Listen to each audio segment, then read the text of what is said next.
onto my shoulder and up into this position here with my knee on my partner's forehip. Okay, once I get into this position here, I can take my hand off of the cross lat and connect my two hands together. Okay, once I connect my hands together, now from here, my goal is going to be to touch my knee down on the floor. So I'm going to start spinning around my training partner's leg and touch my knee to the floor. My forehead is going to be on the mat, and now from here, I unlock my hands and I take one hand to the floor so I can pressure back into my training partner, and I use my tailbone to sit on my partner's chest, and I put him straight down. Okay. Now from this position, right now my knees, my toes, okay, point along, okay, in line with my training partner's spine. So I'm going to start putting my knee on the floor, and I'm going to start to look to spin around my training partner's leg. So right from this position, I point my toes out in that direction, and I take my knee and I bring it to my heel, okay, and I start spinning that corner around my partner's leg, controlling my training partner's foreleg, and now from here, okay, we're in a good attacking position in our training partner's legs, okay. When we go through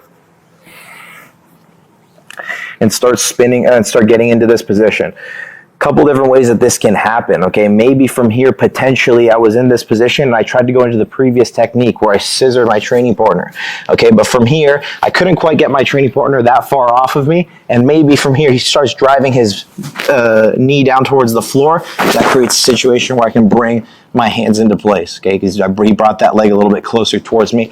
His momentum was coming in towards me. So maybe I went in and I started looking to scissor, and from here, when he goes to drive back in towards me, I just pull my knees to my chest with that cross lat. That gives me that scoop grip that I wanted. Another good situation where this might occur is, let's say, for example, I come out and I start looking to go into shoulder crunch, okay? And I start looking to pull my training partner in with a shoulder crunch. He quickly rips his arm free, creates an opening for me to enter into the leg with my scoop grip, making sure that it's an elbow deep grip and we don't ever reach with an extended arm, okay? If my arm is extended here, it's gonna be pretty easy for him to just post inside of my arm, kick his leg out, and then from there I won't be able to maintain that grip. So when we go in with that scoop grip, we make sure that we go in with an elbow deep grip, okay? Right from here, my goal from that elbow deep and that lat grip is we're gonna come up and off of our hips, shoulder is down on the floor, and then knee goes to that forehip so that I can go through and I can start connecting my hands. Knee drives his hip all the way to the floor as I spin around, okay? Now from here, we cup above the knee with our hand, and I post a hand on the floor to start building height. He's gonna wanna start coming up and towards me. So I wanna sit back, okay, on my training partner's chest. As I sit back on the chest, from here, I start opening my toes as I start spinning that corner, and as my toes point perpendicular to my partner's spine, my knee goes in line with, my knee connects to my heel rather, and then from here we sit, control that foreleg, and come up on top. Now, you can use this position here to just gain top position, okay? It's a great sweeping position. You went from top to bottom, so there's no need to necessarily, there's no reason to necessarily sit into the legs. Okay, you can enter the legs, obviously, but from here, if I wanted to, turn.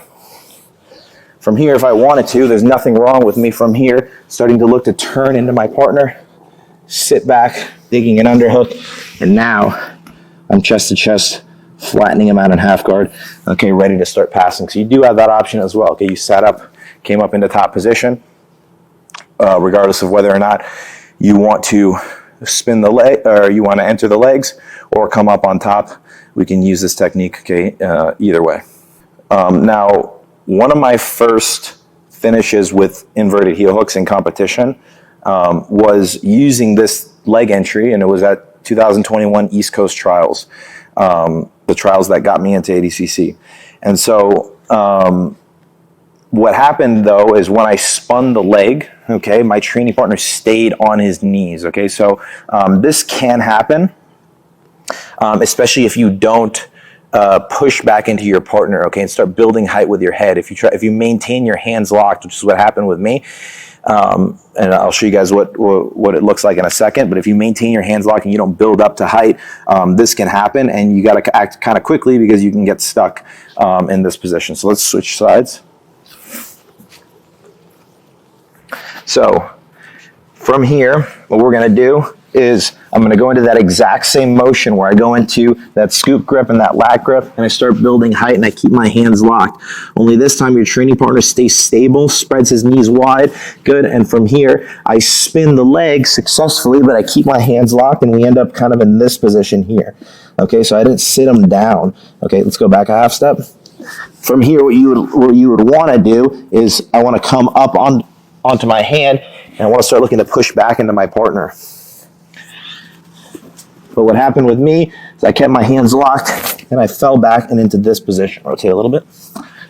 We fell back and into this position. My hands stayed locked. Okay, so from here, what you want to do is